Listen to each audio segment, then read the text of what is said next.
مجيد ربنا ظلمنا أنفسنا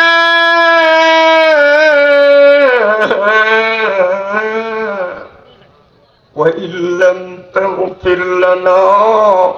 وترحمنا لنكونن من الخاسرين प्रभु प्रभु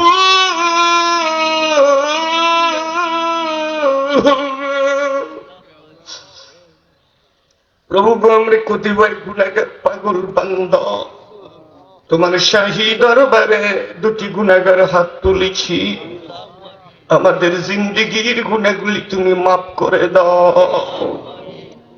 প্রভু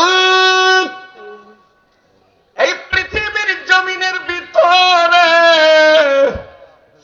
তুমি কোটি কোটি মানুষ তৈরি করলা সকলকে তুমি সকল নিয়ামত দান করলা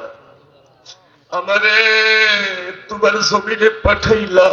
দুটি চক্ষু তুমি আমার দিলা না তোমার সূর্যের আলো দেখি না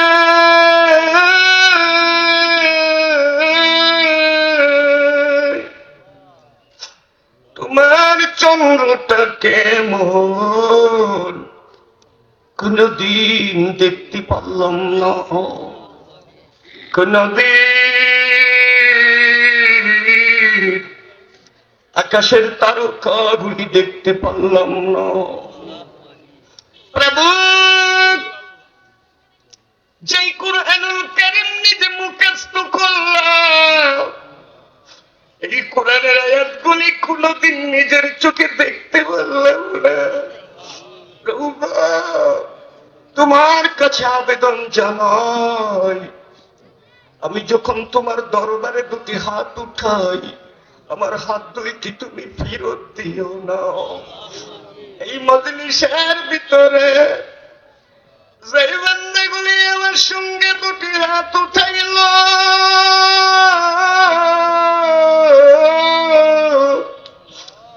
আল্লাহ তাআলা কিয়ামতের কঠিন ময়দানে তোমার এই বান্দাগুলোকে নিয়ে তোমার জান্নাতে একসাথে বসার তৌফিক দিও প্রভু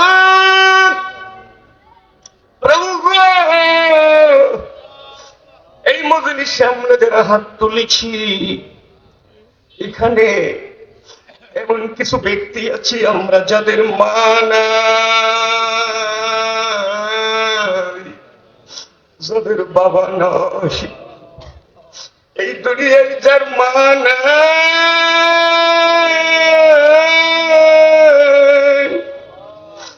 যাদের বাবা নাই তাদের মতো দুঃখ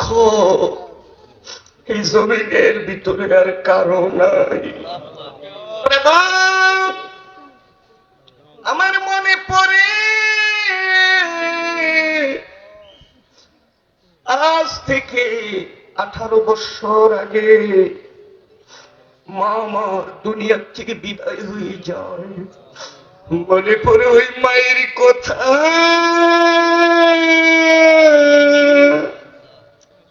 ছোট্ট সময় মক্তব মাদ্রাসায় পড়তে যাইতাম এলাকার কিছু দুষ্ট লোক ছিল আমাকে উল্টা রাস্তা দেখাইয়া দিত একদিন একটা লোকে আমার গর্তের দিকে রাস্তা দেখাইয়া দেয় গর্তের মধ্যে পড়ে যায়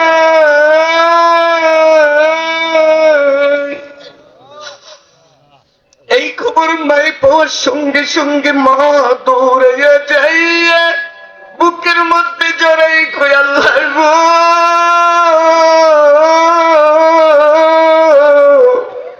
তুমি আমার বাবারে কেন অন্ধ বানাইলা ওই দিন থেকে বাড়ির থেকে বের হয়ে কোনো দিকে যদি চাইতাম মা আমার পিছনে পিছনে রাস্তাটা আগাইয়া দিত একদিন আমি মায়েরই বললাম মা গো আপনি কেন প্রতিদিন আমার রাস্তাটা আগাইয়া দেন মা আমার চোখের পানি ছেড়ে দিয়ে বলে বাবা রে এমন একটা দিন আসবে যেদিন তুই মা মা হইয়া কাঁদবি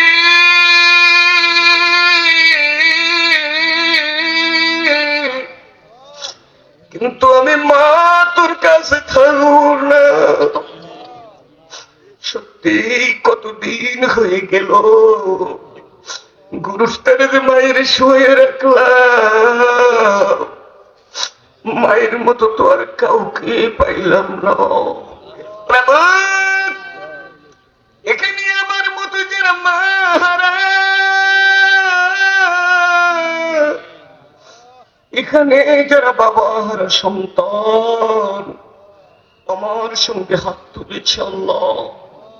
আজকের আলোচনা কি হবে আমি জানি না, তুমি আমাদের মোনাজাতটা কবুল করে নাও।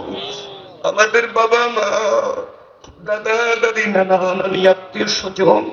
যারা কবর দেশে শায়িত, তাদের কবরগুলো তুমি জান্নাতের টুকরা বানিয়ে দাও।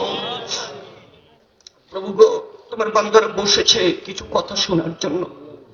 আমার তেমন কোনো যোগ্যতা নাই, তোমার বান্দাদের সামনে কোরআন হাদিস থেকে কিছু কথা পেশ করার তৌফিক দাও। লা ইলাহা ইল্লাল্লাহু মুহাম্মাদুর রাসূল।